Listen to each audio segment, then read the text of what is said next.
Terus ngendikane Rasulullah sallallahu alaihi wasallam ngendikane la yazalul mar'u fi fushatin min dini malam yusib daman haroman. Bapak malih nggih.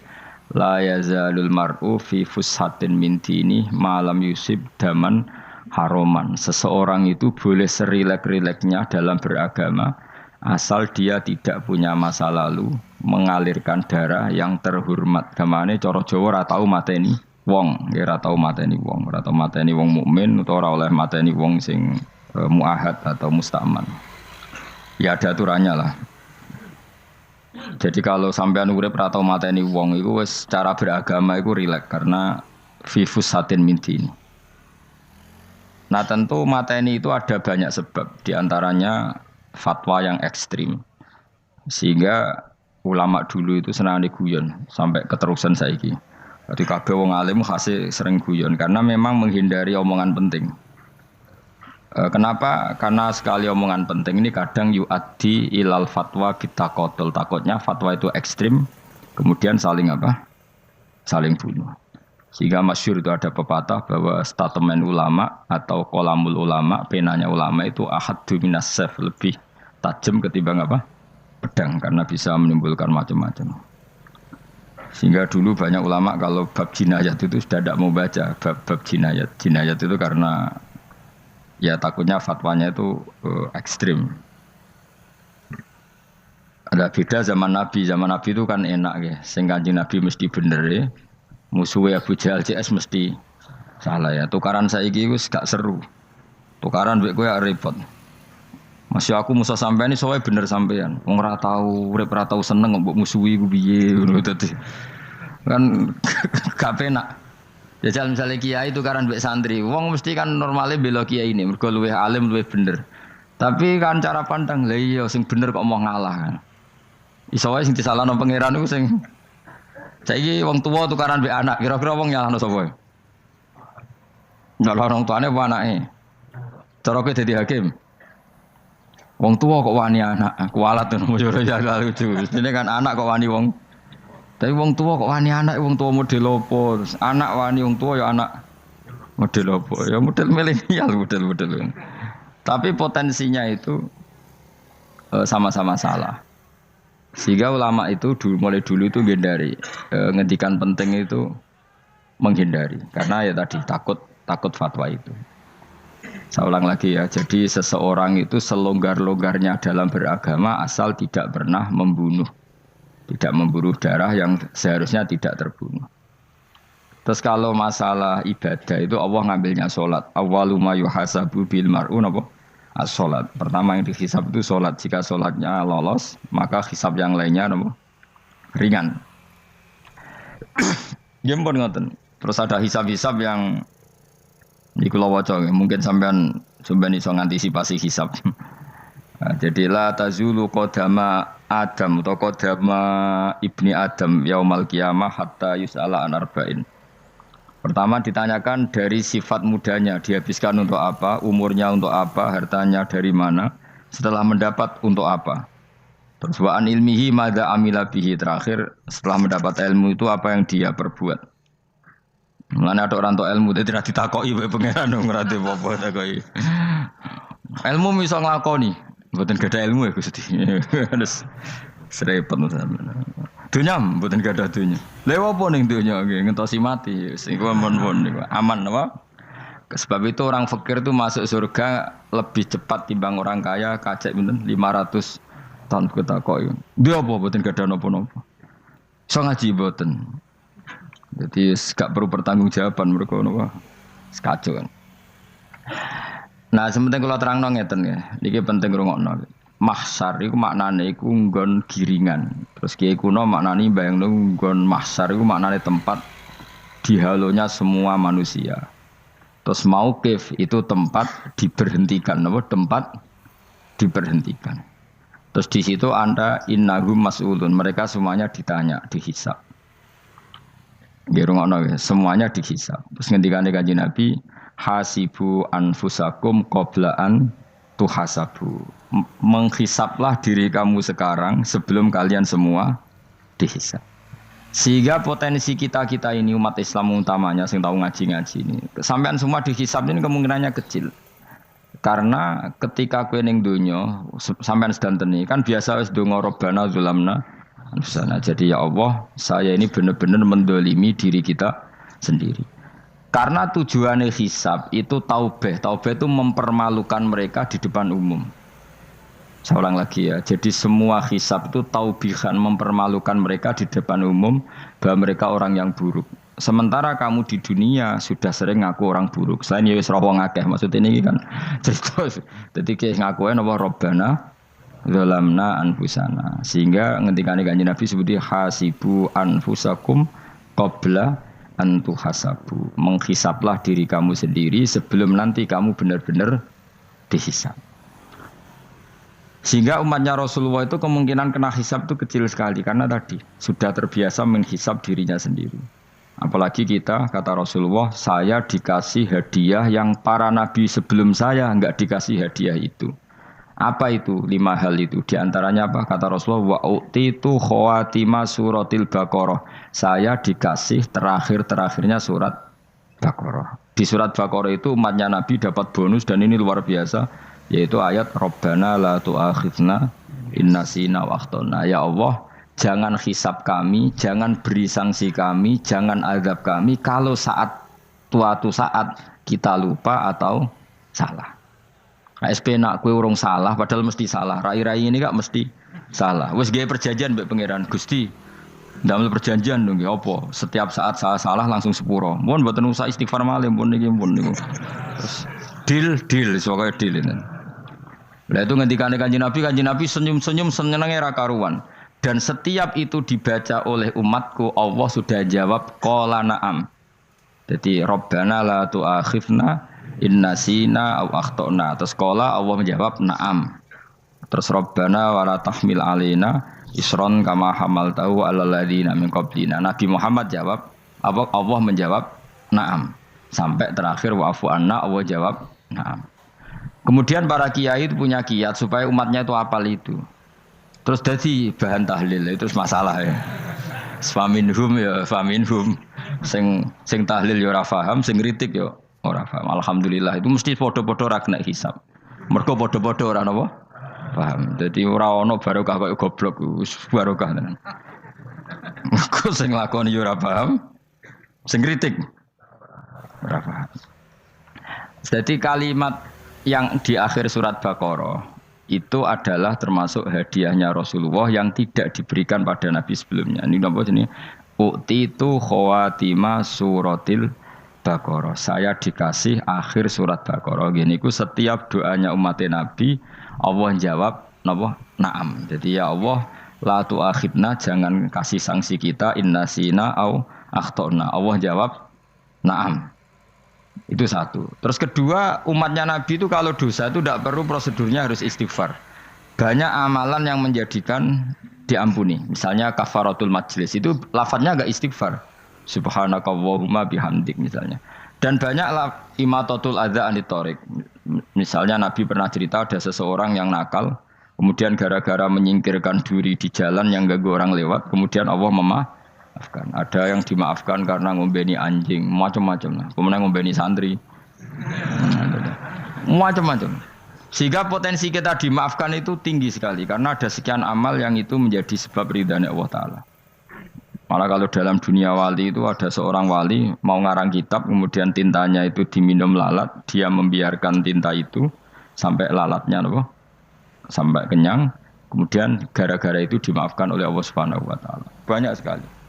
Sehingga potensi kita dimaafkan tinggi. Terus turu sudah ada orang ngrasani wong enggak macam-macam lah. Iku ya insyaallah disepuro pangeran. Dadi ana wali mergo kakean apa? Turu. Ditakoki, "Kenapa kowe kok turu wong wali? Mboten siap roh donya, Gusti." "Kenapa?" "Donya wis rusak tok, patok mboten roh, Gusti." Lah iku ya mari swarga napa? Ya swargane wong turu ya kira-kira tok. Tapi jadi umat Nabi itu luar biasa. Makanya saya yang heran kalau ada orang alim bikin gerakan terlalu tenanan itu keliru, biasa mawon. Turu ku ya ibadah wae agar gak zina, gak maling, wae agar gak nglakoni dosa gedhe ini sanggep ae napa? ibadah. Karena tadi Rabbana la tu'akhidna in nasina wa akhtana. Terus Allah jawab na'am. Sehingga kiai-kiai itu takut orang itu lupa terus dimodifikasi sedemikian rupa jadi wiridan. Tapi alhamdulillah kok banyak yang kritik. Jadi ya biar seimbang, no? Seimbang apa ya alam demokrasi. Jadi kalau lagi kecewa ambek sing kritik, mergo insyaallah rapati paham masalah usul ini. Karena satu-satunya cara supaya orang paham itu pancen yo dijak latihan bareng-bareng. Gak ngono wis malah ra paham blas. Ya tapi tadi ya semua itu resiko. Zaman Nabi Sugeng ana ibadah sunat dilakoni terus, Nabi yo duka, kuwatire dianggap wajib. Tapi nek ora dilakoni blas Nabi yo duka, wong sunat ora tau dilakoni. Jadi sudah alhamdulillah sekarang ana sing ngritik, ana sing setuju biar seimbang no. Wong padha ora pahame wae napa? Padha paham. Padahal makna ayat itu luar biasa. Rabbana la tu'akhidna in nasina wa akhtana. Terus kedua, Rabbana wala tahmil alaina isron kama hamaltahu alal ladina min qablina. Ya Allah, jangan beri beban kami sebagaimana engkau memberi beban kepada orang sebelum kami. Dulu itu kalau ada orang yang salah, itu harus dibunuh oleh orang yang tidak salah. Liyaqtulal bari'u minkum al-mujrima. Supaya yang tidak salah membunuh yang salah. Sehingga ketika umatnya Nabi Musa menyembah anak sapi, ijel itu, apa kata Allah? Fatubu ila bari'ikum faqtulu anfusakum. Kamu syaratnya tobat harus saling membunuh, yaitu orang yang terbebas dari dosa itu membunuh yang tidak dosa. Masyhur itu. Terus Allah mengirimkan mendung yang pekat, terus gelap. Ketika gelap itu yang al-bari yang enggak dosa mengeksekusi yang dosa. Sekarang kan enggak, paling tangkap KPK. Berarti penjara mulai suka sisa korupsi akeh. Jadi penak lah pokoknya zaman akhir itu penak. Pemenang saya KPK ini mulai disoal, jadi aman lah. Sebuah sing bener di aja nih ya sing bener ya pangeran. Misalnya rasa KPK lah nak takwa ya rasa korupsi. Kalau KPK dilemahkan nanti yang korupsi marah. Lah masih orang KPK lah nak di pangeran kan ya aman karena korupsi. Kowe ku aneh-aneh wae. Kowe ku wong mukmin kok bakas ngono. Kowe sementing iku nak kowe wedi pangeran kan ra usah polisi, ra usah KPK wis tetep ra usah dosa wong wedine mbek pangeran. Nah, kecuali ra usah pangeran ateis, lha iku masalah. Ya, tapi kan omongan ini gak populer, padahal bener. Nah, aneh. Jadi karep pemilu ini terbebas korupsi, nak ono KPK, urip makmur, nak ono menteri kemakmuran. Pokoknya kuwabe kowe mbok gantungno pejabat negara. Mengane tau hitam jeblok, sak jeblok-jebloke. Misalnya rasa sejahtera, saya menteri sosial harusnya gini-gini. Ngono korupsi salah KPK. Ngono ono ra keamanan salah polisi. Senengane nyalahno wong. Gue sekali-kali nganggo tauhid. Nah ono adab iku mergo dosa yang sudah kelewat.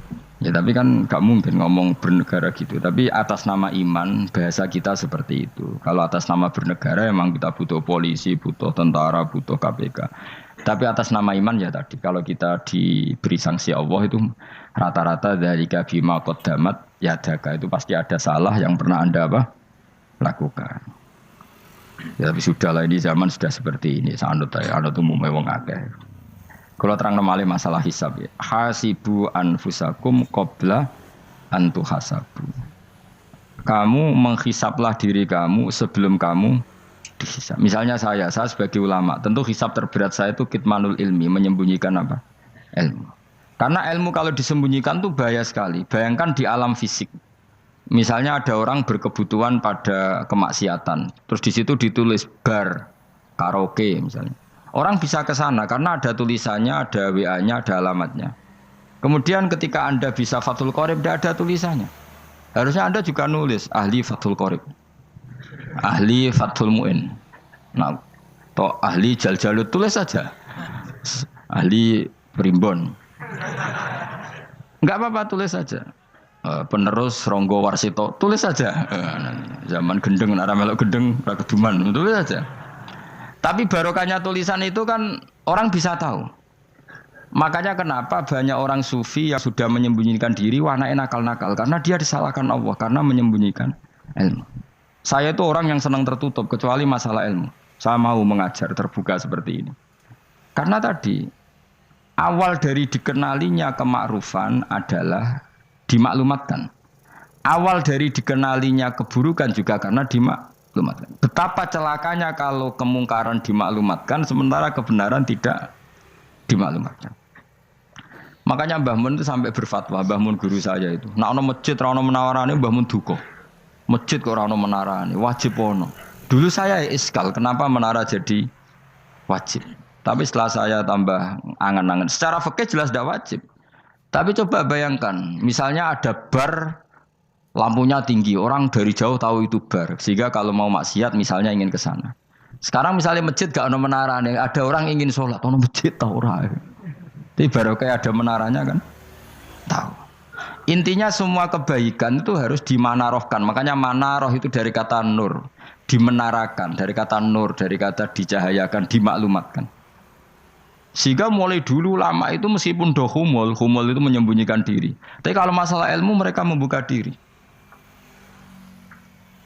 Loh coba kalau misalnya ngaji seperti saya ini, saya tidak terang-terangan jadi orang alim. Sebetulnya nggak baik. Kalau kamu ujub, sombong, aku orang alim itu tidak baik. Tapi kalau kita kan tidak karena ujub tadi, harus memaklumatkan. Coba berapa bapak-bapak yang tertolong nyari bidan ketika istrinya hamil. Gara-gara tulisan karena yang nolong itu. Bidan, ya kan, dokter gigi, atau kalau enggak dokter ya ahli gigi. Ahli gigi itu yang dipasang tanpa medis itu. Enggak kamu menjadi tahu karena apa coba? Tulisan. Tapi kenapa kebaikan tidak seperti itu? Harusnya sampean itu tulis saja, misalnya sampean enggak alim saja, maklar orang alim. Siap menyalurkan ke tempat-tempat orang alim. Coba TKI tenaga kerja itu. Mereka tahu Korea, Hongkong karena tulisan penyalur tenaga kerja. Tulis saja rumah kamu penyalur ke orang alim. Nanti antar kembeduan. Kalau ada orang tanya, maksudnya gimana? Kalau butuh orang alim, tak antarkan. Oh ya sudah, itu kalau se-Indonesia, itu luar biasa. Jadi yang ngajinya dulu Fathul Qorib sampai bab sholat itu saja. Ahli Fathul Qorib sampai bab sholat. Tulis saja dalam kurung pemahaman pas-pasan. Enggak apa-apa. Lo coba dokter itu kan fair. Kalau ilmunya pas-pasan tulis dokter umum. Kalau dia merasa pinter dokter spesialis. Dan itu menjadi orang tahu. Tulis saya kan ke ahli saraf. Nah, lo buatan guyon itu betul. Makanya saya ini termasuk orang yang menyembunyikan diri. Tapi kalau bab ilmu enggak. Sehingga nyun sewu saya tidak sombong, banyak gus-gus alim yang ngaji saya Jamul Jame, ngaji Mahali. Padahal itu kitab tersulit di pondok. Tapi gara-gara saya sering cerita, saya pernah ngaji Jamul Jame sama Mbah Mun. Saya pernah mentakriri kitab ini, kitab ini. Nya banyak yang ngaji saya. Kalau tanpa itu kan mereka tidak tahu. Ya sampean nggak apa-apa kalau menyaingi saya, tulis saja di rumah kamu ahli Jamul Jame. Barang diparani ahli apa? Ahli jilid. Maksudnya kalau kitab kamu rusak bawa sini. Ya enggak apa-apa. Nah, sehingga syarat utama jadi nabi itu sebetulnya memaklumatkan diri. Ya saya ulang lagi. Pertama nabi jadi nabi syaratnya apa? Memaklumatkan diri. Sehingga pertama beliau jadi nabi naik gunung Sofa, kemudian ya maksara Quraisyin halummu ilayya, wahai orang Quraisy ke sini. Terus Nabi mulai manggil satu-satu, ya Bani Abdi Amanaf ke sini, ya Bani Fihr ke sini. Terus saya ini adalah An-Nadhirul Mubin. Saya sekarang diangkat jadi nabi. Terus Abu Lahab marah-marah, tabban laka ya Muhammad alihada jama'tana. Muhammad kamu itu orang sial, kita enak-enakan tidur gara-gara kamu manggil kita datang, ternyata hanya untuk urusan seperti ini. Makanya terus ada tabat yada abi labi watab. Tapi yang iman kemudian tanya, Muhammad kalau kamu setelah jadi nabi, misinya apa? Saya diutus Allah untuk kamu menyembah Allah, tidak boleh menyekutukan Allah. Dan Allah memerintahkan kamu afaf itu meninggalkan zina, meninggalkan maling, gini-gini. Coba kalau Nabi tidak memaklumatkan diri, jadi Nabi seklunak-klunus, ketemu wong monggo nggih. Ada temu dia nggih. Sengerti nak Nabi ku sapa? Sehingga orang-orang yang humul, yang menyembunyikan diri itu di bab ulama masalah besar itu. Karena ciri utama dosa adalah kitmanul ilm. Makanya Nabi sidik amanat tabligh fatona. Tabligh itu lawan katanya apa? Kitman menurut. Makanya saya ngaji di mana-mana, saya di Jakarta ngaji, di sini ngaji, di Pasuruan ngaji. Harus dimaklumatkan ilmu. Dan kalau ada orang tanya ya tak jawab. Saya tuh kitab yang paling aneh di pesantren, misalnya yang mulai aneh lah, gak Jamul Jame. Saya sampai sekarang masih ngajar Jamul Jame. Kitab yang aneh. Macane lagi roh judule wis pusing. Jamul Jawame, kumpulane pira-pira kumpulan. Dadi ilmu apa ae ana ning kono. Sing gak ana ilmu dukun, mboten enten. Ilmu carane bodoni ya ora ana. Ning kono mau carane mlebu swarga tok. Mane potensi kula mlebu swarga itu tinggi sekali. Cara sing model piye duwe. Dadi mun. Dadi cara sing model piye duwe. Dadi cukup banyak napa? Cara. Sampe nek ndek cara sitok ora mesti kula nu gak ada cara kathah. Dadi nek dari cara iki mentok, ganti cara iki mentok. Ya terakhir paling gampang cara nganggo fadhole pangeran. Iku kena mbok tiru. Pokoke mlebu swarga nganggo fadhole pangeran. Masalah utama kita sebetulnya itu. Makanya saya tidak pati cocok sama orang sufi itu. Kebenaran itu harus dimaklumatkan. Sementara orang sufi itu ingin menyembunyikan diri. Itu kalau untuk yang alim itu tidak bagus. Wong kita saja tahu itu dokter atau bidan karena tulisan. Ini bidan, ini dokter. Dan mereka jujur, dokter umum, dokter spesialis. Loh, coba misalnya di kota, kamu tulis saja penyalur kebaikan. Orang yang ingin mondok, oh pondok pilihannya ada, Sarang ada, Peloso, Lirboyo. Kalau saya ke sana gimana? Oh, saya kenal Gusnya. Tak anter.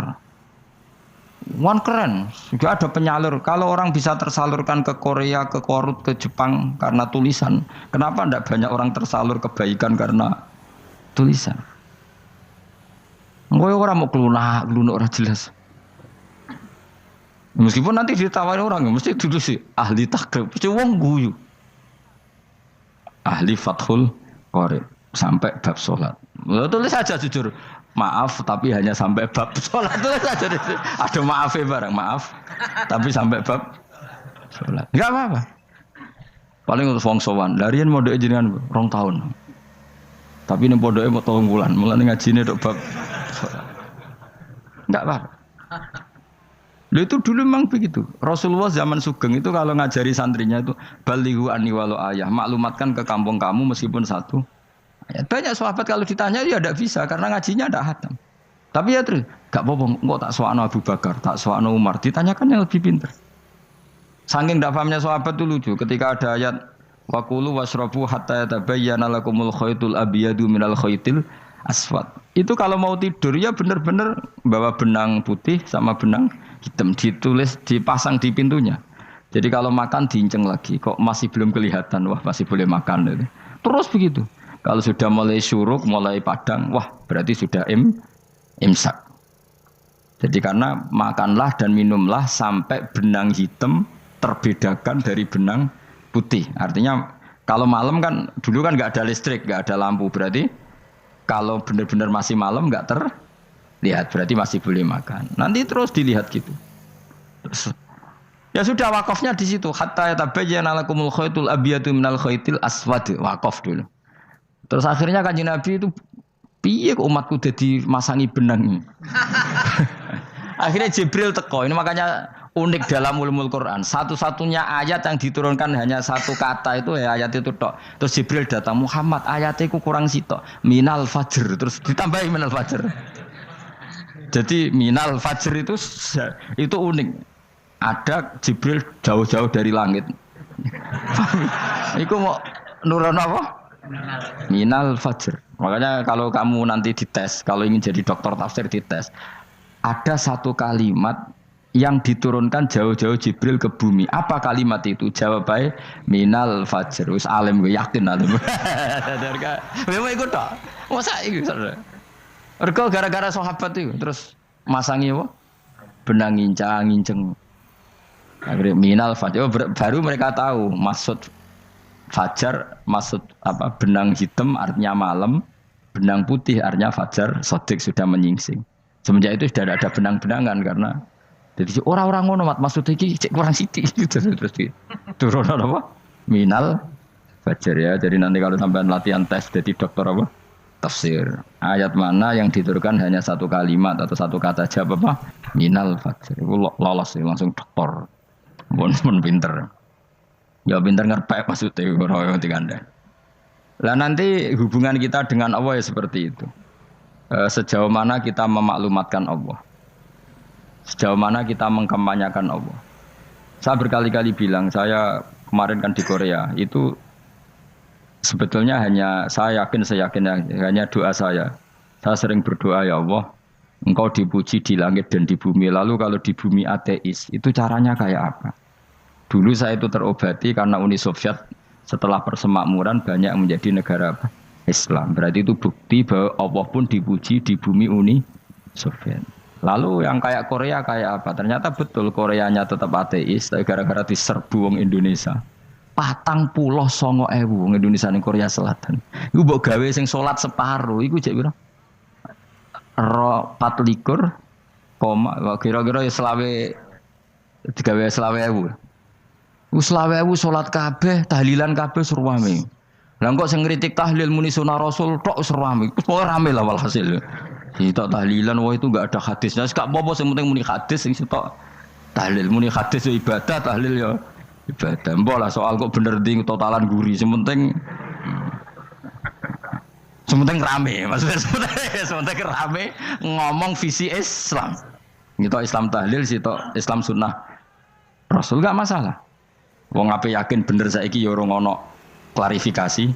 Tapi sementing kan kabeh ngomong tentang Islam. Artinya gini, Allah punya cara untuk supaya bumi Korea itu ada yang bertasbih bersujud. Mil'us samawati wa mil'ul. Allah tidak kurang cara. Golek wong kedonyan ditawarik ke sana demi uang. Bareng wis ning kono dielingno pangeran. Segawe masjid, kontrak masjid macam-macam lah, masjid kontrakan ning Korea. Nang kene ra ono masjid. Pusing. Saya pernah ngisi di satu masjid itu gambare pintu gerbangnya bukan salib kan. Ternyata tingkat 1 itu gereja, tingkat 2 bar, tingkat 3 masjid. Kadang ya kebalikan masjid, bar, gereja. Satu gedung. Jadi malaikat saya tidak tahu lewatnya gimana itu kalau nggak tahu itu cara lewat gimana karena malaikat bagian rahmat itu nggak bisa dia lewat salib. Tapi dia harus menulis ganjaran yang sholat. Nggak tahu saya lewatnya dari mana karena itu. Ya tentu dia punya cara lah. Tapi yang jelas ya agak bingung ini gimana. Itu pernah yang tingkat 2 itu bar pas aktif. Ada santri yang ya pekerja imannya pas-pasan. Kalau nanti gus badhe Jumatan mlebu bar pas aktif wae wong ayu. Meh wera Jumatan. Mergo mau tingkat 2 bar, tingkat 3 masjid. Itu ono khutbah yang barnya tetap main. Ada bar yang masjidnya tetap khutbah. Itu masuk bar. Sudah Jumatan apa ning kene wae.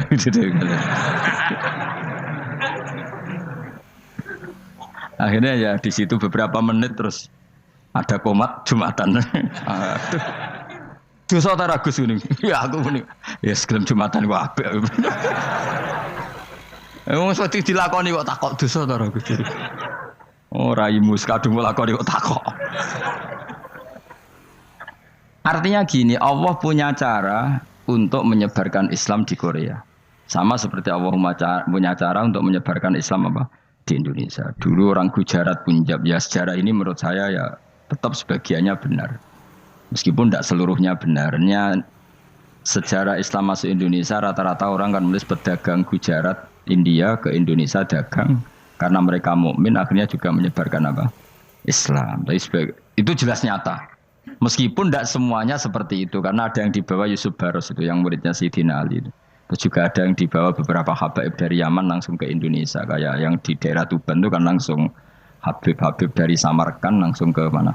Tuban. Makanya saya bilang sejarah itu semuanya benar karena memang variasi masuknya Islam di Indonesia itu banyak. Jadi itu enggak masalah.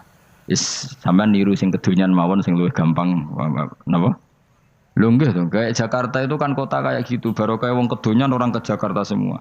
Gara-gara tahu mondok pedutan tadi ahli Fathul Qorib tadi yang sampai bab salat terus bikin masjid. Iku coba takoki faraid terang ora iso kan.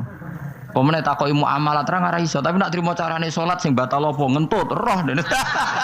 Aduh. Ilmune kok roh nak nganti bab iku jek roh. Sing batal salat apa jek roh dene. Ngentut nyekel wong wedok jek roh. Tapi mbok aja takoki sing detail apa? Cara mengenali kiblat dengan hisab yauma rasdil kiblat wis ora ngara iso. Atok nganggo komputer, delok. Nganggo jam, nganggo kompas. Padahal ana ilmune yauma rasdil apa? Kiblat. Di bulan tertentu, hari tertentu itu nanti matahari tepat di atas Ka'bah. Ora ngara iso nek ngono niku ora ngara iso. Ya saya ulang lagi ya. Jadi kesalahan kita adalah kebenaran itu kita sembunyikan. Padahal awal dikenalnya Islam itu lewat i'lam. Fasda bima tu'maru. Kebenaran harus dimaklumkan. Tapi problemnya Islam Indonesia tuh kadang khumul tuh bangga. Nggak dikenal orang itu bangga gini-gini. Oke lah, kalau yang nggak, saya sendiri ya suka khumul. Sampai sekarang saya suka khumul. Saya sampai sekarang nggak suka tamu. Bukan karena benci tamu, ribet. Maksud saya kalau sowan kiai ya ngaji saja, ora usah sowan. Oh ribet. Ya lucu kan, seneng Gus Bak jare wong alim. Terus senenge mau sowan tok ngaji ra gelem iku piye karepe. Wong kok aneh. Iku berarti kalau do karo kowe seneng dokter, di konsultasi obat ra gelem tapi ngajak jagungan. Dok, jenengan tiyang pundi? Jenengan manggen dalem mriki mulai tahun pinten? Lah ya kowe takok dokter kemalan. Mesti nek kowe takok laram apa, obate apa kok malah kenalan. Pindah Jogja tahun pinten, Dok? Dan jenengan kawin mriki tahun pinten? Lah wong jari Gus Bae wong alim kok sowan ngono. Jenengan kelahiran tahun pinten, Gus? Zaman dinosaurus. Wong alim kok takoki lahire piye karepe? Sesuk tak gak takok pisan matiku kapan, Om. Coba betapa naifnya kita kalau kita suka dokter, terus kemudian kamu takok, Dok, kelahiran tahun pinten jenengan? Aneh gak? Nak kowe seneng dokter mergo mau konsultasi berobat ya ngomong saja apa yang kamu butuhkan. Nak kowe seneng wong alim yo ngaji titik. Nah kowe misalnya seneng artis, delok konser artisnya takok kelahiran tahun piro. Gak penting, penting artis ayu mbok delok seneng wis sudah gitu aja. Ora wong alim yo ngono ngaji seneng. Ini kadang wong Jawa lucu, seneng wong alim sowan terus takok-takok. Waneh iku dudu obatno ngono, yakin ngono. Maksudnya bu sing profesional maksudnya sing rontok bener sithik lah dadi wong. Aja bener nemen-nemen gak mungkin wis pokoke bener sithik-sithik.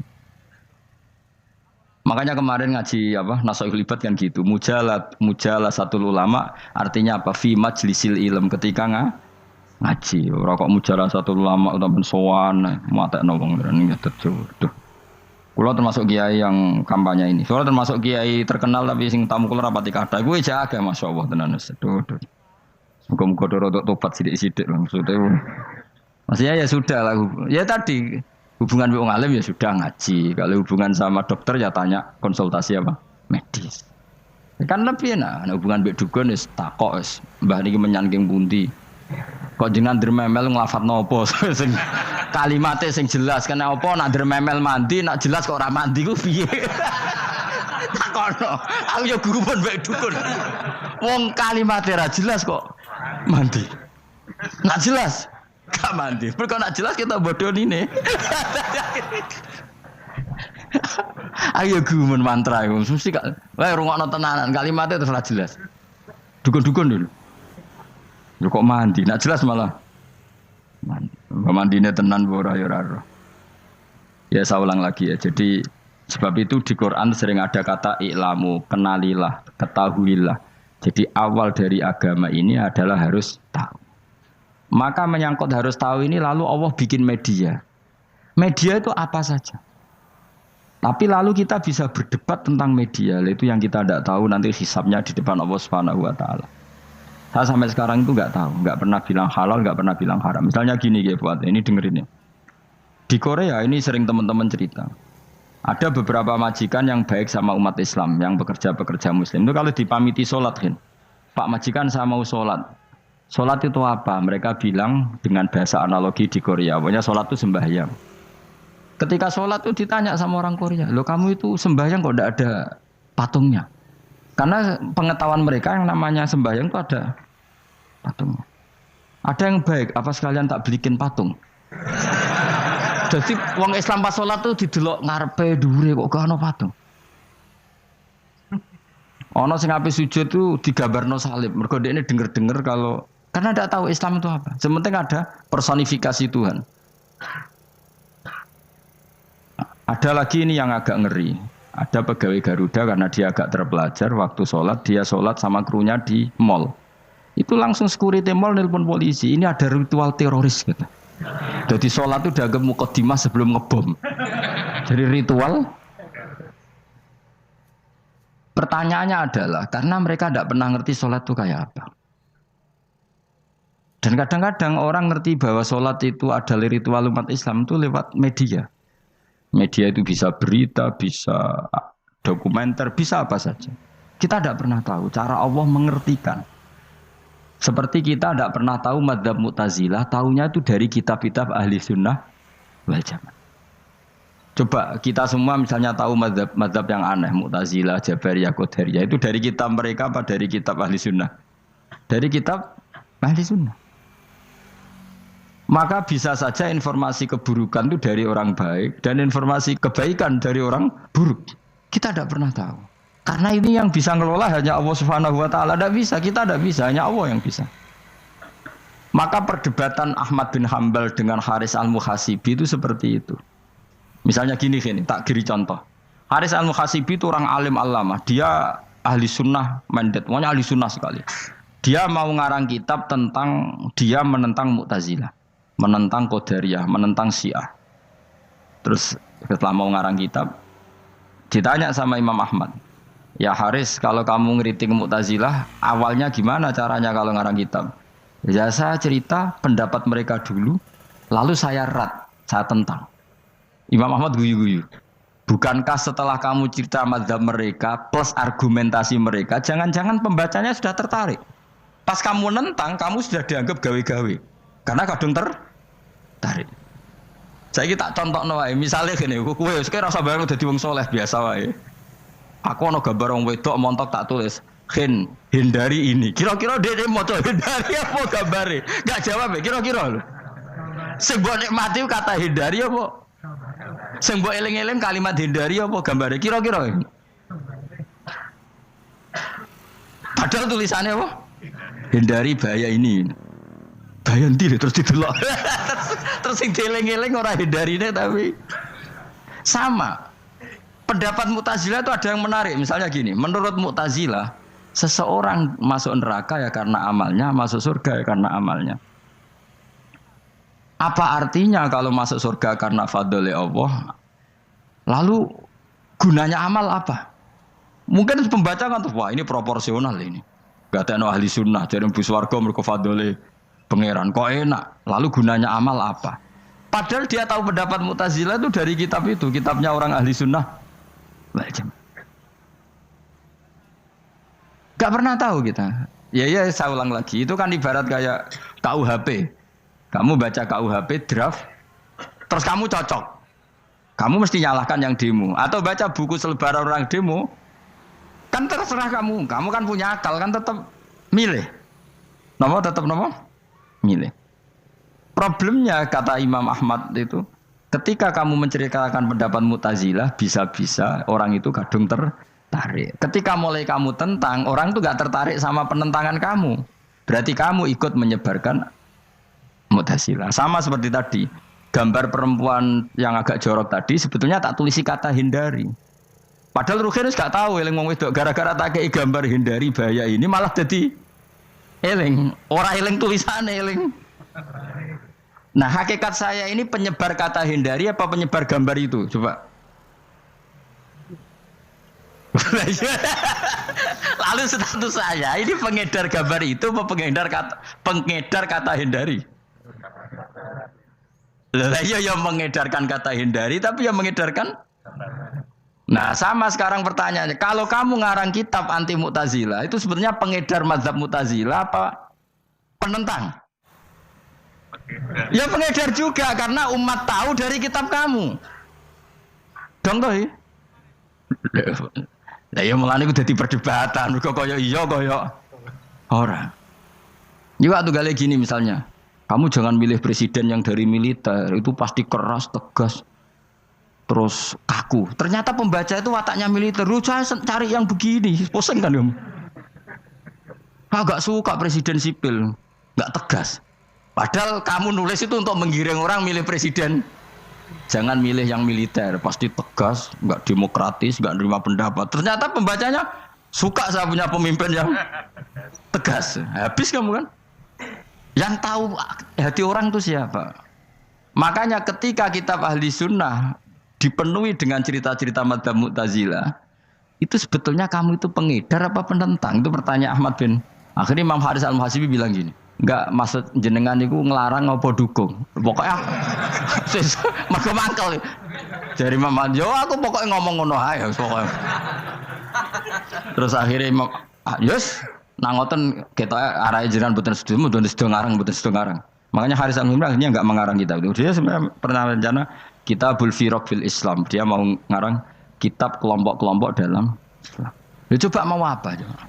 Misalnya kamu bela tahlil nasibnya juga seperti itu. Hujahnya tahlil, ini gini. Terus hujahnya penentang tahlil. Yang bisa mengendalikan pikiran pembaca siapa? Ternyata dia tertarik sama pikiran penentang. Lucunya yang menceritakan kamu, pengagum tahlil. Kan tidak pernah tahu. Mana nak cari ceritanya Mbah Mun lucu. Mbah Mun itu mondok Lirboyo. Itu di Bandar Kidul akeh wong ayu. Itu dulu mbah-mbahnya Mbah Mun itu ada yang suka orang sana sampai nikah orang sana juga pulang ke sarang.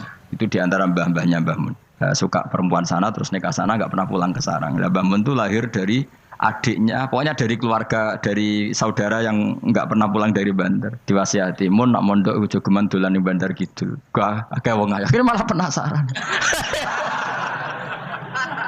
Justru kalimat itu yang menjadikan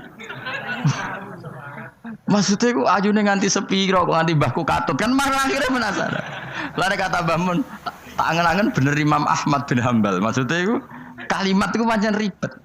Kalimat itu ribet pancen. Coba milih mana coba? Jong ojo geman moro pasar opo lah nang daerah kono. Ono opo? Bahaya kan. Gara-gara kamu melafatkan itu malah orang penasaran. Di sana ada bareng delok ning kono ya nak terus mulai nak ora. Nah, makanya pertanyaannya, pengarang buku juga kena hisab karena sebetulnya apa yang dia tentang orang lain menjadi tahu karena ceritanya dia. Coba kamu ngarang kitab saja yang anti Syiah atau anti Mu'tazilah atau anti Murji'ah atau anti otoritarian, mesti pembaca itu nggak bisa kamu kendalikan. Nah, itu juga rawan hisab. Makanya berat.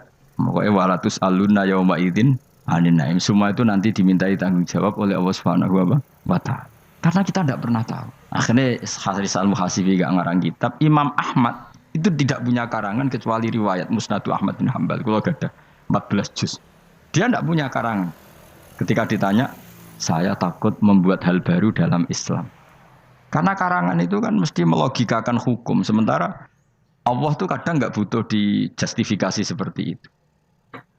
Jadi cara kitab usul fikih ini, sama tak bedai. Mungkin enggak Allah menyuruh kamu ngangkat gunung Merapi tanpa alat? Enggak, jawab saja. Latihan pinter. Mungkin enggak Allah menyuruh kamu disuruh ngangkat gunung Merapi? Mungkin enggak? Mungkin apa enggak? Nah, itu ulama usul fikih berdebat. Ada mengatakan enggak mungkin. Karena Allah tidak akan memerintahkan sesuatu yang tidak dimampui mukhatab, yang tidak dimampui manusia. Masuk akal. Kaul kedua mengatakan mungkin, butuhe Allah iku mau wong muni yo tok nurut. Senajan to gak mungkin. Ayo Hen, Gunung Merapi angkat Hen. Nggih Gusti, siap. Langsung melayu moro. Wih Allah wis seneng wah nurut aja iki. Tapi ya kemungkinan cek goblok ora takok sik. Kita kan tidak pernah tahu, makanya ulama ini debat. Kira-kira nak Hen Gunung Merapi angkat. Potensinya kan dua, kue langsung melayu apa ngangkat. Potensinya kan, kok goblok kayak ngono rata kok. Bicarane kok. Tapi ya mungkin dilembek pengiran. Cek nuruti, ora paham-paham lah melayu. Ki milih ndi? Status sing ngene iki nurut apa goblok? Jawab, nurut apa goblok? Ya nurut goblok. Ya aja ngono lho. Kita ndak pernah tahu. Mulane tetap pada akhirnya kita itu wain adri. Kita tidak pernah tahu. Tapi kita tahu bahwa semua ada hikmahnya. Makanya kadang orang alim itu bilang saya alim, kadang bilang saya tidak tahu. Maksudnya kita tahu Allah memerintahkan pasti ada hikmahnya, tapi kita tidak tahu maksudnya apa. Ya sudah seperti ini. Akhirnya dunia ya sudah seperti ini. Ya kadang ngerti, kadang nggak ngerti. Ya sudah biasa ya. Kalau kita tak tahu sesuk isih urip to ora. Mungkin jawab ya. Muni roh iku nyatane yo koyo roh. Muni roh yo ora roh nak mati. Mulane sudah. Kadang takoki sesuk iku jeng yo ziarah nggih, Mbah. Tapi kadang wa alam, Mbah, insyaallah. Ya karena memang ya enggak pernah tahu. Karena apa ya? Wis ra kena diterangno. Mulane kula niku gak ada kitab-kitab perdebatan ulama, nak gejol-gejolkan ngoten niku. Saya ulang lagi ya. Kalau kamu mengarang kitab menentang pendapat Mu'tazilah, itu artinya kamu menceritakan pendapat Mu'tazilah, lalu menyebarkan kesalahan mereka. Pertanyaannya, pembaca pertama kali tahu pendapat Mu'tazilah gara-gara cerita kamu. Itu sama. Pembaca tahu gambar perempuan gara-gara edaran kamu. Meskipun kamu menulis hindari, tapi kan menjadi tahu. Kamu berarti penyebar kata hindari apa penyebar gambar? Apa penyebar kata hindari? Itu ibarat kayak gini, ada anak kecil baru umur SMP kamu, nak hindari narkoba. Bentuknya kayak ini loh nak. Padahal anak kamu itu bakat soleh yang nggak terlintas narkoba. Gara-gara buat cerita ini menjadi tahu. Sekarang omongan iku dihisap tahu orang menjadi tahu gara-gara kamu. Tapi kamu nggak ngandani, takut anak kamu kejebak narkoba. Milih mana? Bingung tau ke? Wingi-wingi ra bingung, ora tau mikir. Maksudnya ya terus. Aku ya gumun, mbak wong ora tau mikir ya do urip. Jadi ya sudah. Ya angel pancen urip ya angel. Mane ngaji ben mane ngaji. Ngaji minal fajr. Ngaji minal fajr. Itu satu-satunya ayat sing turun muk sak kalimat. Dadi ora sak ayat muk sak kalimat, sak kata kalau dalam bahasa Indonesia. Mun kula terusno. Oh masalah yamin iki kula terangno. Yamin niku maknane arah kanan. Arah kanan maknane arah yang dikira benar. Jadi orang Arab bilang kalau sesuatu benar itu disebut kanan. Mulane ashabul yamin. Tapi kalau orang salah disebut ashabus simal. Jadi sebetulnya itu bahasa-bahasa ya memang bahasa Arab seperti itu.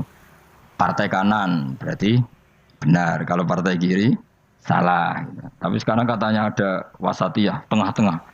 Ya, saya malah bingung tengah ning ndi.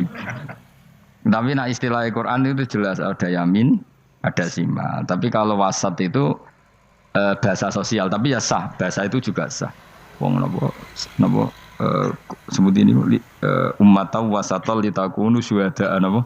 Wa kadzalika ja'alnakum ummatan wasatan. Mun kula terusno. Jadi arah kanan itu maknanya apa? Arah yang benar. Makanya disebut ashabul yamin. Kalau salah disebut ashabus simal. Innakum ladzaikul adzabil alim. Innakum satamne sira kabeh. Fihi tetep dawu, fihi ku tetep ing dalam dawu innakum. Iltifatun te ono iltifat. Iltifat iku ngerubah redaksi. Mau kan tentang hum itu dhamir ghaib, tapi sekarang jadi dhamir mukhatab. Ladzaikul adzabil alim. Yektine wong kang bakal nyeksani, bakal ngrasakno siksa sing pedih. Wa mutzauna lan ora den wales sira kabeh ilama kecuali perkara illa jazaa kecuali wales perkara kuntum kang ana sira kabeh tak malu nang nglakoni sira kabeh illa ibadallahil mukhlasin kecuali kaulane Allah sing ikhlas. Jadi semua orang itu akan kena siksa kecuali kaulane Allah sing napa ikhlas. Wis ikhlas pokoke enak-enak ibadah ikhlas mun nang ngandel kula ibadah paling nyaman ikhlas. Mulang ya mulang ae mergo perintah Allah. Cek murid temrohae guru cek ora ban sak karep-karepe pokoke mulang ya mulang ae. Sekolah nih, pokoknya mulang-mulang aja. Cek kira aku ora urusan, pokoknya mulang wis.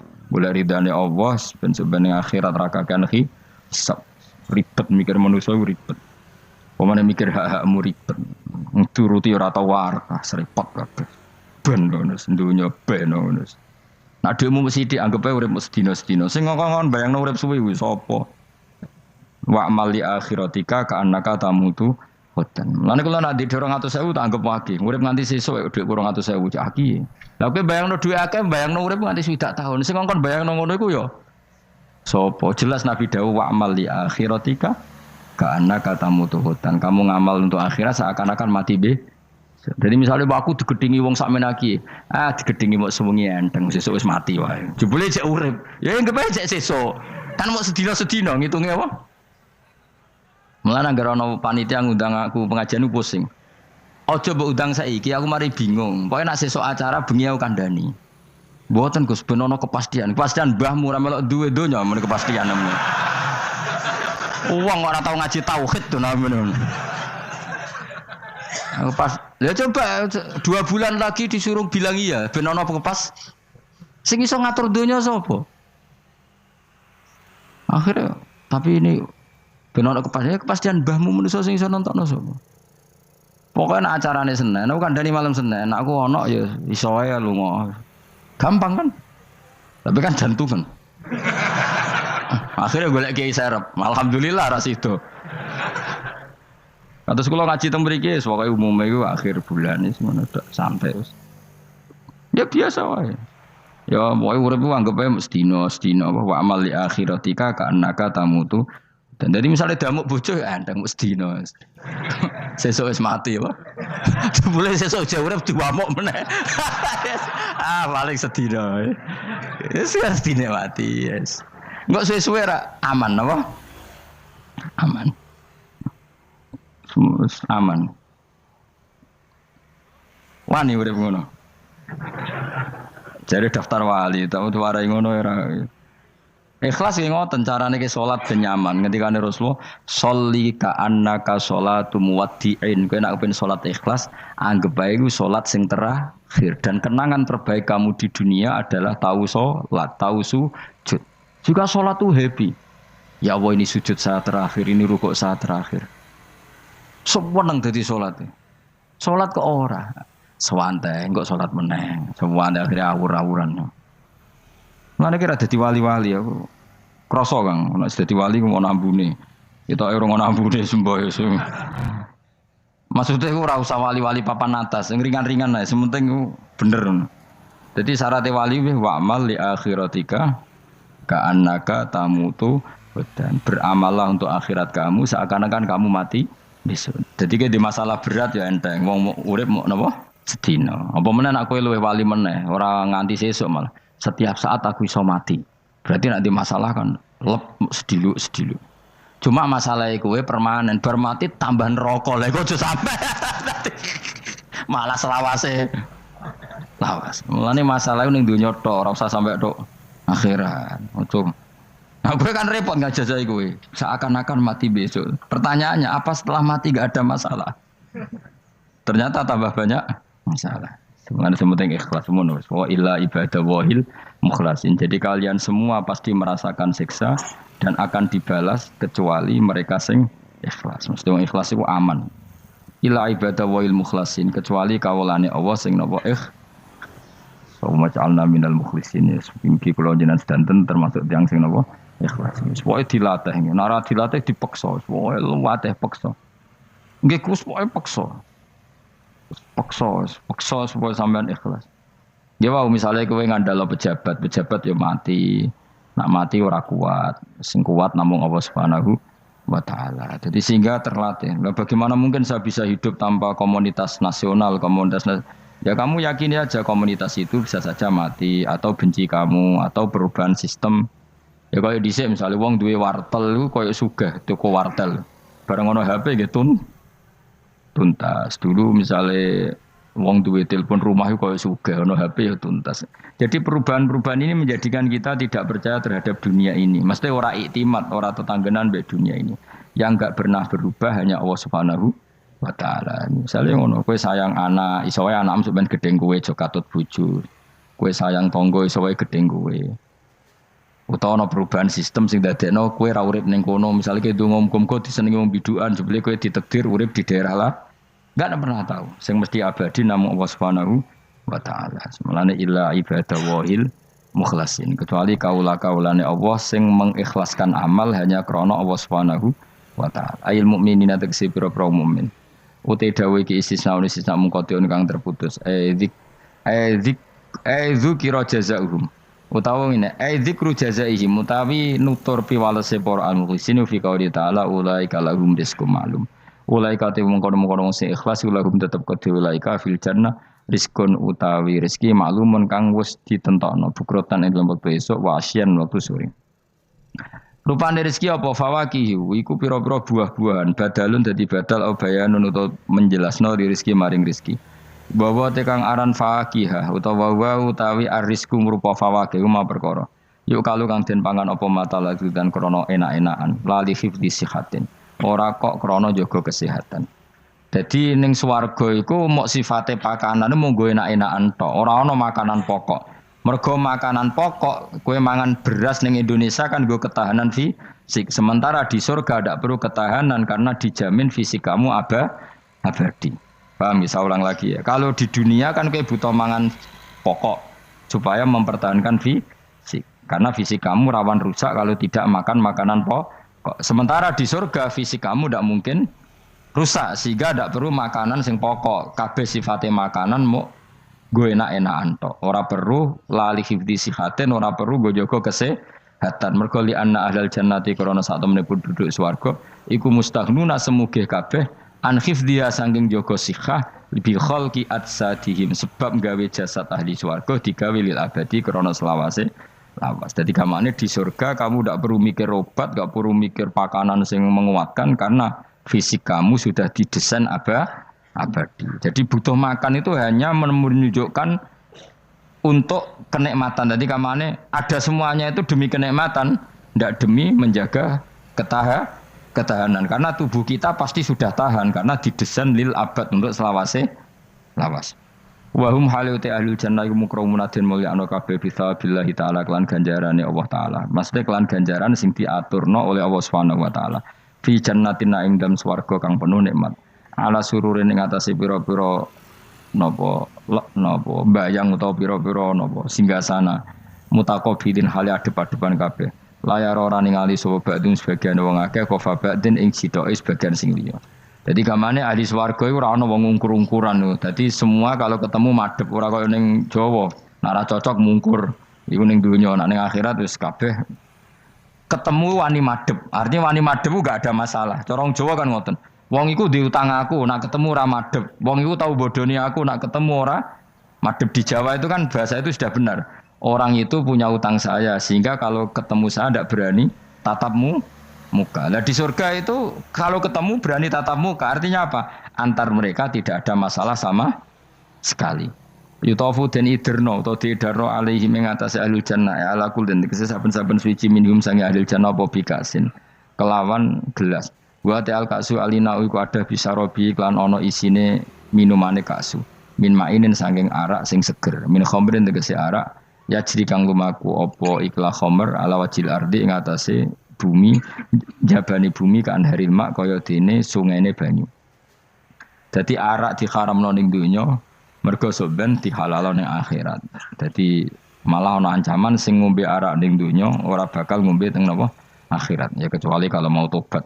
Bedoa terputih asad tegese banget apane badan putih minal laban dibanding susu. Ladatin terenak eladi dah tegese enak li syaribin kudu sing ngombe. Bi khilam bi khamri dunya kelan beberitani arak dunya fa inna khamrat dunya iku karihatun ora nyenengno inda syurbi nalikane dinombe. La fiha ora ana iku tetep ing dalem khamrah. Haulun utawi dadekno mabuk ma tegese perkara yahtalu kang iso ngilangno apa mauku lahum ing akale wong akeh. Arak-arak di akhirat nanti itu tidak arak yang memabukkan. Walahum lan ora ana utawa ahlul jannah anda sange arak yunzafuna iku didadekno mabuk sapa ngak fathiza wa kasra minna sabasyarif wa anzafa yaskaruna tegese dadi mabuk sapa ngake utawa yusiruna dadi mabuk sapa ngake bi khilafi khamri dunya hali berbedane arak dunya. Jadi mereka ngombe arak tapi tidak mabuk. Mereka punya bidadari banyak tapi ora selingkuh ora darani zina. Mulane ning donya ora usah zina sampeyan ning akhirat ana widadari akeh. Wayu ora usah bayarno. Wis ayu ora cerewet ora njaluk blonjo supaya penak lah soe. Ning donya serapati ayu njaluk blonjo ngomel aduh ribet. Mesti bojomu ora bojoku. Wa indahum qasil. Tapi ngalami kabeh ora apa-apa sunnatullah napa? Ben seru menapa? Tapi sepi lho, omah esuk ora ono ngamuk sepi, tapi tangan-tangan ya bener. Ben napa? Omah iku hidup. Omah iku napa? Wa indahum qasiratut tarfiin. Wa indahum lan iku ana ing sanding ahlul jannah qasiratut tarfi utawi bidadari sing pandangane iku terbatas. Manane habisatul ayun tegese membatasi pemandangan ala azwajina ing atase bojone bidadari. Dadi ning swarga bojomu ayu enggak pernah memandang cowok lain, gak kepikiran delok wong liya. Ora usah mbok takokno, nek ning donya piye Gus? Dadi takokno dhewe kowe takok. Wong sing alami kowe kok takok aku. Layang durna ora ningali sapa kok para widadari la ghirihi maring liyane bojone li husnihim krana apike bojone mereka indauna ana ing sandinge widadari. Dadi widadari ku didesain mok roh gantenge wong ku mok bojone tok. Nak ro wong liya mbok ketok opo pokoke roe ku nak sing apik ya bojone tok. Nak ning donya piye coba takokno. Nak ning donya kan bojom sering istighfar. Nah nasibe aku wis nduk bojo ngene wis ngono. Sampai ngadani anak sing perawan ngene, "Nduk, kowe buka-buka aja ngalami koyo aku." Matene wong tenan. Muji bojone wong liya ora tau gelem muji bojone dhewe. Lah nek takok, lah kok ngono Gus? Kowe lau tekem ya ngono. Ndek bojo iku ngeluh. Lah iya akhirnya diwales pangeran bojomu untuk kowe ya. Lho kowe dhek lakonane ngono. Wah tangga kabeh bojone ayu kok aku tok sing wis terusno dhewe-dhewe. Wae kabeh dihisab dhewe-dhewe. Dan bidadari kelakuannya orang ngono ya, membatasi matanya hanya untuk suaminya karena mereka tidak pernah melihat kebaikan selain suaminya. Nah lagi di bojo ngono berarti min ahlil jannah. Dia mau cuancang ning kamar iku bener wong dia. Ben sing ganteng kowe tok, jan sing lanang kowe tok. Tapi dianggap wong stres ya. Kena undang-undang saiki penjara. Ngajak bojo ra gelem kok peksa napa? Iku mesti bojone ayu sing akeh mlebu penjara. Nek bojone elek kan padha ra gelem.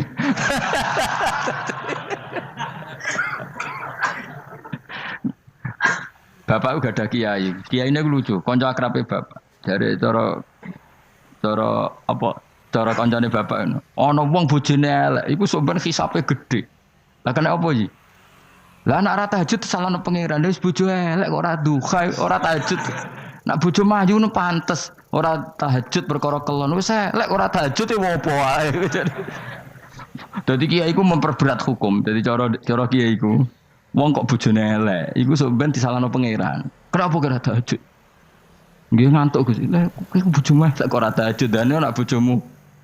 Ayo malah ora tau tahajud. Mulane pangeran gambaro nabi sempurna. Nabi ku nak tahajud. Iku Aisyah turu ning ngarepe.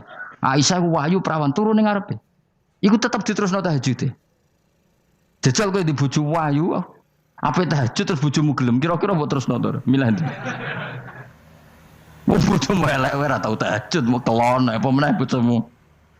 Kanjeng Nabi gambarane iku pe salat. Aisyah turu ning ngarepe, iku diterusno salat. Sampai Aisyah kecewa, piye wong iku malah tahajud terus sih. Masyhur ngene hadis-hadis. Aku ora ngarah, kowe kebayang. Di bojo ayu ape tahajud, pas bojo apian. Lah aku parah meneh wis bojone elek. Kelon ra gelem mergo elek, tahajud ra gelem mergo ngantuk, gak di prestasi. Lafit ora donya ora akhirat. Parah wis parah wis. Marah ini niku marah ini. Jebule dongane kebanteren, ya Allah, meskipun di dunia aku di bojo elek, kula nyuwun bidadari sing ayu teng akhirat, bojomu tangi telabrak. Ora usah ngono, ora usah ndonga iso kok. Ya Allah. Kabeh ana gentine Gusti. Tapi bahasane aja jelas ya Allah ngono. Kabeh ana apa? Apa bojomu ngamuk? Apa Mas maksude? Yo, maksude ra piye biasa. Mulane kula nek ana imam ndongakno ngono iku ora mentolo. Imam salat jenazah, jane donga iku ora usah banter-banter. Lha donga kok ngene, misale Ruhin mati, iku nak dongane ngene, ya Allah wa abdilhu zaujan khairan min zauji wa daron min dari. Itu nak diterjemah bojomu ngamuk loh. Ya Allah kasih dia istri yang lebih baik ketimbang istri yang sekarang. Wa daron khairan min dari, kasih dia rumah yang lebih baik timbang rumah yang. Tapi alhamdulillah dora faham yo. Amin. Amin. Padahal doa itu sangat menyinggung loh. Ya, isih hafal donga iku. Iku aja terusno, maksudnya iku nah ana mati kan dongane diantar ya Allahumma terus pokoke wa abdilhu zaujan khairan bin zauji wa daron. Itu nak diterjemahkan Gusti niki mawon teng donya di bojo ngeten niki teng donya mawon genti nggih Gusti teng akhirat kan artine ngono. Apa wa abdilhu digenti tambah Gusti tukar tambah maksudnya Gusti. Jadi wong ra paham barokah. Amin amin. Nah kula mboten ate maca donga niku. Langsung badaron khairon min dari. Mergo nak zaujan kadang sing wedok isih nangis. Cek muni amin amin wah perkara gitu. Maksudnya donga iku ya ora ngono, tapi terjemahane kan ngono, wa abdilhu zaujan khairon. Maksudnya gini loh. Jadikan kalau istri kamu itu nanti masuk surga, berarti terjemahnya itu jadikan watak istri ini lebih baik ketimbang watak yang sekarang. Plus ada tambahan di sana karena nanti kan widadari piro kan jarimu 70 ya. Berarti 71 apa 70 plus bojomu? Gak 70 itu 71. Tapi jare ngomong paling ayu sing kodonya ya. Tenan ora ya kowe sampeyan delok wae ora usah takok aku saiki sampeyan delok. Lah gunane opo kowe takok aku jebule mlebu neraka. Gak penting, ngono iku rasa kiyaine ya goblok, takoki ngono dijawab, ora usah dijawab. Mlebu swarga sik, lagi takok. Lah nek kono bantah, nek wis swarga ora usah takok. Lah iya padha iku mlebu neraka gunane apa ora iku? Ya ora usah takok ya. Pokoke kok ning swarga ketemu, ya Gus bener jebule jenengan ngono. Gampang kan? Ya tapi aku aja padha, mosok santrine entuk 70 kene 70 ya ora. Tetep aku ora trimo, jumlahe padha ya ora trimo. Kadar ayune padha ya ora trimo. Tetep mbek pangeran ya tetep beda tetep. Padha-padha numpak pesawat ya tetep beda kelas sembrono iku. Tetep beda. Nontor apik mripate dikhamul ayun terus mripate iku gedhe hisanuha tegese jembare ayun. Dadi nek wong Arab bayangno wong ayu iku ya mripate gak sipit. Ya pancen ya tenan, kowe ora wong ayu Arab, mek ayu Cina tetep ayu Arab. Mergo ayu Arab hasil napa inun dikhamul ayun mripate gedhe. Sayu-ayune wong sipit, mek ayune wong ya cek wae saiki. Dale ayune wong Uzbek, mek ayune wong Cina. Kowe milih ndi? Uzbek senajan to ngono mbok pilih ya ora gelem pokoke. Wong ngongkon milih wae. Milih ndi kan? Ayune Uzbek mek Cina. Uzbek, tapi sing mbok pilih ora gelem. Ya milih wae saya apa? Wong milih. Maksudnya itu tenan, bener pangeran. Pokoknya ayu sing kelas standar, sing dikhamul ayun. Karena guna koyok-koyok sedune bidadari filau niku bedun niku endok. Maksudnya ninu'am kedua burung unta maknun kan tersimpan. Mastunun disimpan biraisihi kelawan utorisihi kelawan apa sayape utawa apa itu. Niku lho sing bulune ikilah an-nu'am. Maksudnya koyok endok putih sing terselip utawa tertutupi oleh bulu. Maksudnya indah. Ya wong ayu transparan ambek rontok kena kere iku seru sing rontok kena kere ngono lho. Pokoke ngono. Wis kowe milih wae senajan turun kesampaian pokoke milih saiki wae. La yasilu ora tumeka ilahi maring ikila apa ayun utawa maring ikila ainihinna apa hubarun apa bletuk. Walau nuhu wa wa albayat fi sufratin wa ahsanu ing dalam agak-agak kekuningan ahsanu alwanin nisa iku luwe apik-apike warnane wong wedok. Pokoke ora usah takok sampeyan lakoni. Faqbala mengko madhep sapa ba'dum sebagiane ahlul jannah. Ba'du ahlil jannah tegese sebagiane ahli swarga madhep ala ba'din ing atase sebagian yata sauna hale saling takok sapa ahlul jannah. Amma sing perkara maro kang wis kliwat apa mabihim lan ahlul jannah fid dunya ing dalem dunya. Iki kula terus nomor ora iso dilereni. Niki kan critane ngeten iki. Wong ahli swarga niku nek ning swarga niku takok kanca bisnise ning donya. Nah, mitra bisnise iku mlebu neraka karena kafir. Iki nunjukno nak wong saleh iku oleh kancanan wong kafir. Asal ndak harbi lho ya. Saya ulang lagi ya. Misalnya kowe urip ning Uni Soviet utawa urip ning Korea utawa bahkan urip ning Jakarta. Kan bisa saja mitra bisnismu ini orang kafir. Tapi dia perlakuannya ke kita baik. Urusan profesionalitas kerja juga apa? Baik. Singkat cerita, ketika di dunia aku sempat misalnya kayak dijak dugem gak gelem, dijak zina gak gelem, terus dijak maling gak gelem, terus si kafir tadi ngomentari ngene, kenapa kayak ra gelem zina, ra gelem maling? Ya kita nanti kan dibangkitkan, dimintai tanggung jawab. Terus dari sing kafir ndak tenan ngono iku. Mosok orang mati mau dibangkitkan lagi. Nah, ketika perdebatan zaman di dunia terus mbok akhiri, ya wis karwane sok mben. Nah, ternyata kalimat sampean karwane sok ben mbek Allah diwujudkan ketika kamu nanti masuk surga. Kowe takok, "Ya Allah, saya beri hak ketemu teman saya yang berdebat sama saya." Singkat cerita, kamu dikasih lorong sama Allah untuk ketemu dia. Kancamu wis ning neraka. Dadi nunjukno wong nek ora kesampean dendame gak lega, iku manusa. Wis manusa wis ngono kabeh. Sampai ning swarga iku nek ora kesampean dendam, akhire ketemu ning neraka. Piye saiki kowe mbek aku bener ndi? Nyatane aku saiki ning swarga. Kowe kan sing ngomong nak aku wis mati iku ora iso tangi meneh. Nyatane aku saiki tangi. tangiku ning swarga ke neraka.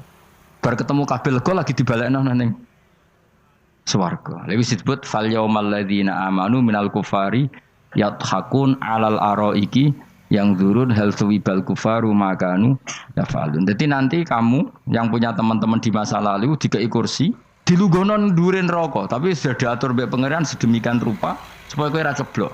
Tapi nek aku milih ora usah jajal aja, mau tetep wis milih. Artinya nek kowe dendam ku dituruti mbek pangeran. Misale ana wong sing ning donya kok ngojo ngaji tak entuk apa. Kowe cek mangkel diomongi ngono. Terus kowe baru kayak ngaji jalan mlebu iku ora lega nek gak ketemu wong iki. Lah repote jebule ketemu wong iki swargane sak dhuwure kowe. Wah yo. Repot aku. Akeh-akeh ora insyaallah ora, nek sing nyai insyaallah ora bakal swarga sak dhuwurmu. Tapi yo nek umat Nabi muga-muga di sepuro. Nek dhuwure takoki, lho ketemu aku kok swarga sak dhuwurmu. Bariku aku gebetun terus istighfar. Sementara ke bar tanya dedam terus, mulane swarga ndek. Lah ngono ya repot to. Tapi intine ning ayat iki iku ana wong soleh kancanan wong kafir. Zaman ning donya sering dinyek nak sampean ra ono hari kebang. Lah iku wong sing mukmin mlebu swarga iki gak lega sedurunge mengkonfirmasi ulang ketemu kancane sing zaman ning do dan iku ambek Allah diberi hak. Napa diberi? Hak iki disebut apa? Fal yaumal ladzina amanu minal kufari yadhakun alal araiki yang zurun hal suwibal kufaru makanu ya falen pun jeng terus nokola ko iluminum gak diterangno ra iso ngakhiri pokoke ngono sok ben terusane kola ko iluminum ini kanali korin. Assalamualaikum warahmatullahi wabarakatuh.